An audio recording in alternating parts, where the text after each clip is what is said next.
কিন্তু বুড়িমা, তুমি এখানে সোনালি চায়ের বাগান কেন করলে? আজ থেকে এই বাগানটা তোর।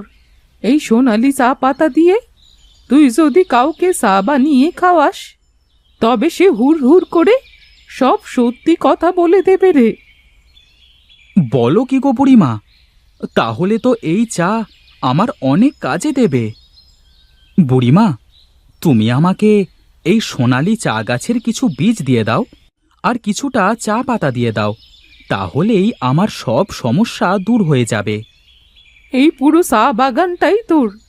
তুই যেভাবে ইচ্ছে এই বাগানটা ব্যবহার করতে পারিস। বেশ, তোর যা ইচ্ছে এই নে বীজ, আর তোর যদি পাতা লাগে এই বাগান থেকে নিয়ে যা।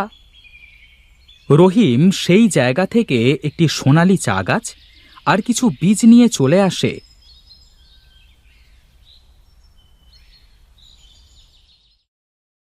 তার শ্বশুর বাড়িতে। এই তোমার কি একটুও লজ্জা নেই, হ্যাঁ? তখন সেখানে বাড়ির সকল সদস্য চলে আসে।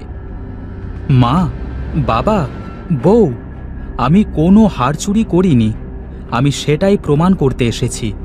আমি জানি হারটা নগেন কাকা আমার আলমারিতে রেখে এসেছিল।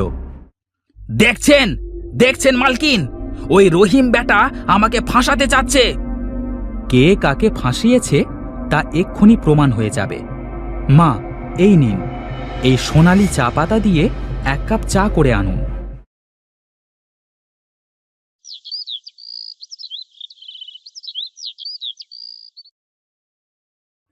এই চাটা নগেনকে দিন, মা।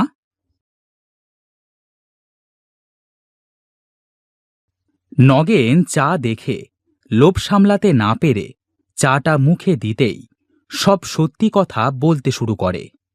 রহিমের কোনো দোষ নেই, আমি ওকে বাড়ি থেকে বের করবার জন্য সবকিছু করেছিলাম। আরে, ও নগেন হঠাৎ করে সবকিছু স্বীকার করে নিচ্ছে কেন? এইসব এই আমার সোনালি চায়ের গুণ। এরপর সবাই নগেনকে বাড়ি থেকে বের করে দেয় আর রহিমকে জামাই বলে মেনে নেয়। কি, আর কেউ খাবেন নাকি আমার হাতের সোনালি চা?